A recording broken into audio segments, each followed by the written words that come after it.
Sungguh-sungguh Allah sangat ridho ketika seorang hamba itu makan ketika sesuap nasi dia muji Allah, ketika minum seteguk nasi dia muji Allah. Itu kalau orang diridhoni Allah itu wali betul. Itu untuk jadi wali itu gampang, kamu makan ridho, kamu ninjak buminya Allah ridho seneng, kamu hidup keseharian aman seneng. Nah ini supaya sampean kita semua ngaji betapa panduan Rasulullah untuk menggapai ridho Allah itu banyak yang keseharian sekali. Saking kesehariannya banyak dalam hadis dan itu sahih. Nabi menyebut hal-hal yang keseharian. Hatta ma tas'alu fi imra'atika, kamu punya uang kemudian istri kamu bisa makan itu ibadah. Bahkan sebagian ibadah itu dicontohkan Nabi yang akhirnya diprotes sahabat. Yaitu wa fi buti ahadikum sedekah, kamu menggauli istri kamu itu ya sedekah. Sampai sahabat bilang yang benar ya Rasulullah. Ayati ahaduna syahwatahu wa huwa lahu ajrun. Masa urusan biologis, urusan syahwat kemudian dia dapat pahala. Nabi menjawab, alaih salawadu'aha fi haramin akana alaihi wisrun. Bagaimana kalau dia meletakkan ke yang tidak benar itu kan dosa. Nah, hal-hal seperti ini yang saya ingin teman-teman semua, saya juga agak ingin ngaji demi Anda juga agak ingin. Itu dosa sekali ngaji kok pesanan kelompok tertentu itu enggak boleh. Islam itu untuk semua. Jadi ya cuma karena di depan saya jenengan ya seakan-akan jenengan korbannya. Itu ada ilmunya dalam usul fikih itu. Jadi orang itu harus ngaji usul fikih. Nama yang disebut, mungkin Mas Sufyan masih ingat zaman ngaji usul fikih. Nama yang disebut itu tidak jaminan sebagai prioritas perintah. Jadi misalnya gini, kebetulan yang di depan Nabi itu Abu Dzar. Nabi ya bilang, ya Abu Dzarin ini uhibbuka misalnya, atau ya Mu'ad ini uhibbuka, atau ya Abu Hurairah ini uhibbuka misalnya. Banyaklah riwayat yang Nabi nyebut ya Abu Dzarin, ya Mu'ad, ya Abu Hurairah. Kemudian misalnya Nabi meneruskan khitab, ini uhibbuka, saya mencintai kamu, fakul dubur sholatin, atau sebagian riwayat disebut fala tada'an la dubura kulli sholatin, Allahumma inni ala dzikrika wa syukrika wa husni ibadatik. Saya mencintai kamu, siapa saja. Mu'ad bisa, Abu Dzar bisa siapa? Saya mencintai kamu, mohon kalau habis sholat kamu jangan lupa wiridan Allahumma a'inni ala dzikrika wa syukrika wa husni ibadatik. Ya Allah, tolong kami permudah supaya mudah ingat engkau. Anda tidak bisa mentang-mentang, wong nama saya Parmin, nama saya Purnomo, itu yang diperintahkan Mu'ad misalnya. Jadi yang disebut satu, tapi khitab itu untuk siapa saja. Saya teruskan. Jadi saya mohon semua kita melakukan kebaikan itu kalau dalam kaidah fikih disebut al yakin la yuzalu bisyak. Banyak kebaikan yang kebenarannya itu 100%. Tidak punya efek samping ke pihak lain, ke kelompok lain, ke komunitas lain. Itu tadi misalnya Anda makan dan itu murah sekali, hanya butuh satu piring. Setiap punyaan kamu muji Allah, setiap minum kamu muji Allah. Itu redaksinya Rasulullah SAW disebut Allah sangat ridho ketika seorang hamba makan, kemudian dia memuji Allah, atau minum kemudian dia muji Allah. Logikanya gampang. Negara seperti ini yang kamu harapkan bentuknya kayak apa, mertua, ipar, komunitas, tetangga, itu nyata terjadi itu kan belum pasti. Sementara yang mesti terjadi adalah kamu butuh makan, kalau tidak mati. Butuh minum, kalau tidak mati. Butuh bumi yang nyaman ditempati, kalau tidak kita juga mati. Sebab itu Allah kalau menyebut nikmatnya itu hal-hal yang keseharian. Alladzi at'amahum min ju'. Allah itu siapa? Allah itu yang menciptakan kamu bisa makan. Tidak berlebihan. Allah itu yang menciptakan kondisi sosial itu ideal. Zaman Nabi itu ya ada orang munafik. Orang-orang pilihan Allah itu juga diuji orang sekelilingnya yang macam-macam. Semua diuji sesuai konteks zaman dan waktu. Nah, tapi ada ibadah-ibadah yang selalu disarankan Nabi. Sampai Nabi itu pernah ditanya, ayul islami khairun ya Rasulullah, Islam terbaik itu gimana? Jawaban Nabi itu unik. It'amut to'am. Islam terbaik itu ya makan-makan, santai-santai. Ketika Allah menyebut beberapa kebaikan, falak tahamal aqobah wa ma adrokan apa? Mal aqobah. Terusannya apa? Fakku raqobah. Terusannya apa? Au it'amun fi yaumin di masubah. Ya, itu acara makan-makan itu juga Islam. Kenapa? Ya bayangkan kalau tidak ada makanan kita mati kan? Kondisi sosial tidak ideal itu Anda masih gak apa-apa. Tapi kalau Anda tidak makan, Anda tidak minum, Kamu punya istri cerewet masih bisa hidup, punya mertua cerewet masih bisa hidup. Tapi kalau tidak makan bisa mati. Berarti penting mana istri sama makan? Penting mana? Makan. Semoga istri Anda dengar. Nanti kamu disuruh makan tapi pulang deh. Itu kalau dibahasakan makan masih memahami. Penting mana nasi satu piring dengan istri. Nggak ada nasi mati, nggak ada istri belum mati. Penting mana? Gak berani jawab kan? Nah, ternyata Anda ada garang kan di depan istri. Jadi saya mohonlah, mungkin Mas Sufyan Sauri tadi yang bisa bantu lah. Teman-teman tuh ngaji yang keseharian saja.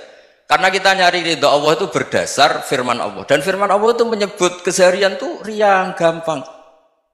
Yaitu tadi misalnya wa min ayatihi manamukum billaili wan nahar. Termasuk ayat-ayat Allah itu kamu tidur. Maka dulu itu ada guyonan, ada tokoh Mu'tazilah, kelompok dalam Islam yang berpikir manusia itu bisa menentukan ikhtiarnya sendiri. Karena saya bisa duduk, ingin berdiri, berdiri. Karena kelompok ini nggak terima kalau semua kehendak Allah, nanti bagaimana kalau semua kehendak Allah kok ada hisab ya, ada sanksi. Lucunya itu dia akhirnya ini cerita ya, mencintai seorang perempuan cantik sekali. Dan itu dia menjadi ahli sunnah itu oleh hal-hal yang sepele. Karena istrinya cantik, ya namanya suami istri itu hubungan intim. Terus ditanya, Mas, masih ingin lagi? Masih. Silahkan diulang lagi. Wah ya tidak bisa. Katanya manusia bisa menentukan yang diinginkan. Itu tobat itu. Itu nggak bisa ditobatkan Mas Sufyan Ats-Tsauri. Orang cantik yang mudah nobatkan orang itu orang cantik. Segampang itu.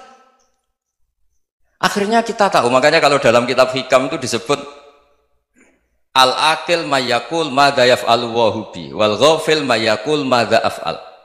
Orang yang punya akal karena sadar ini wilayah Allah, semua milik Tuhan. Itu dia tiap hari berpikir, besok Allah akan melakukan apa terhadap dunia ini. Kamu merencanakan suatu mau plesir ternyata gempa.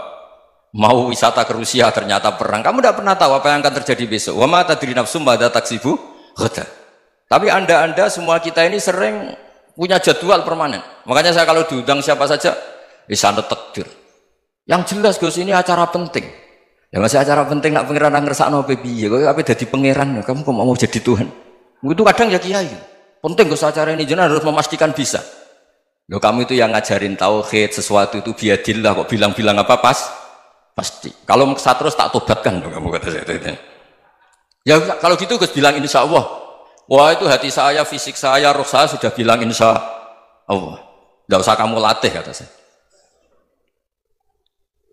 Nah hal-hal tauhid keseharian itu gampang sebetulnya.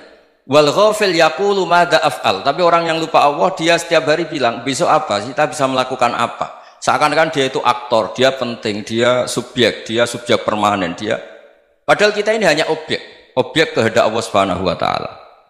Karena kita yakin sesuatu yang terjadi di alam raya ini kita tidak bisa apa-apa. Makanya saya sering ngaji, sering bilang saya, ketika Anda mensifati Allah, dia yang menghidupkan. Sudah itu tanamkan, sehingga ketika kita mati, santai saja. Kenapa santai? Allah punya cara menghidupkan kita. Zaman kita hidup juga gak tahu caranya ngelola jantung, ngelola paru-paru. Kamu juga gak tahu ngelola oksigen yang tidak beracun, tidak mengandung polusi. Tahu-tahu hidup. Gak ingin tua ya tahu-tahu tua, gak ingin mati tahu-tahu mati. Selama ini kita hidup juga gak tahu apa-apa sebetulnya. Hanya gaya tok, punya jadwal, punya planning. Kalau kamu bisa menentukan pilihan Anda, pasti Anda istrinya cantik, 4 neriman semua, kona'ah semua. Nyatanya enggak kan? Ada 1 jelek, cerewet. Oh itu kan, nyatanya enggak bisa apa-apa Anda kan? Dan kamu bawa mati lagi. Itu kan, istri Anda juga gitu, punya keinginan, punya suami yang ganteng, yang jabat, yang neriman, yang enggak poligami. Ya enggak kesampaian juga. Kalau kita ngitung tingkat kegagalan kita itu gagal terus. Ya kan? Nah, terus ingat Allah, madza yaf'alu wa hubi. Orang yang punya akal selalu berpikir Allah itu menghendaki apa terhadap saya. Lalu sama-sama orang melihat orang yang serius. Itu kata Anda itu pemikir berat, serius. Senang punya tokoh yang merengut karena kamu anggap serius. Tapi sebagian orang anggap orang yang serius itu wong merengut, wong masam, wong muka kok ditekuk. Jadi sama itu hati ya muqallibal qulub tsabbit qalbi ala dinik, karena kita nggak tahu cara berpikir kita tentang orang lain, tentang sekeliling kita. Misalnya kita orang baik yang jenis ngrumat fakir miskin, ada orang bangun masjid mewah itu janggal. Apa artinya masjid mewah kalau banyak orang kelaparan? Tapi kalau yang jenis pendidikan, apa artinya masjid mewah kalau tidak bisa ngaji? Nanti yang jenis infrastruktur, apa artinya ini kalau semuanya punya sudut pandang yang berbeda-beda. Dan Islam mengapresiasi semua kebaikan. Tapi katakan semua kebaikan itu adalah kehendak Allah Subhanahu wa taala. Karena apapun baik Anda itu pakai fasilitas yang diberikan oleh Allah Subhanahu wa taala. Sehingga ini yang disebut kulillah tsumadarhum fi khawdihim yal'abun. Ya kembali tadi ke tema-tema bahwa keseharian Anda ini sudah Islami. Saat Anda tidak bisa melakukan apa saja. Saya sering ada jenazah, biasanya kalau tetangga meninggal saya sering disuruh ngelepas. Saya bilang orang ini baik karena sering ngelamun di rumah, sering nganggur di rumah. Ditanya sama anaknya, kenapa Gus nganggur baik? Ya kalau dia nganggur artinya juga agak berbuat sesuatu yang maksiat kan? Ya kan? Orang nganggur di rumahnya ya tidak bunuh orang, tidak maling, tidak korupsi, ya namanya nganggur di rumah. Lah cuma istri cara pandang nganggur gak menghasilkan uang itu. Tapi juga gak menghasilkan kriminal kan? Jadi sebenarnya Islam itu makanya kalau sampai ngaji usul fikih itu ada kitab usul fikih namanya Lubul Usul, itu terkenal sekali di pesantren itu. Itu kalau ngapresiasi keseharian itu luar biasa. Izma min mubahin illa wa yatahaqququ bihi tarku haramimma. Karena keseharian yang mubah saat Anda lakukan itu ada kehebatan yang luar biasa, yaitu meninggalkan haram.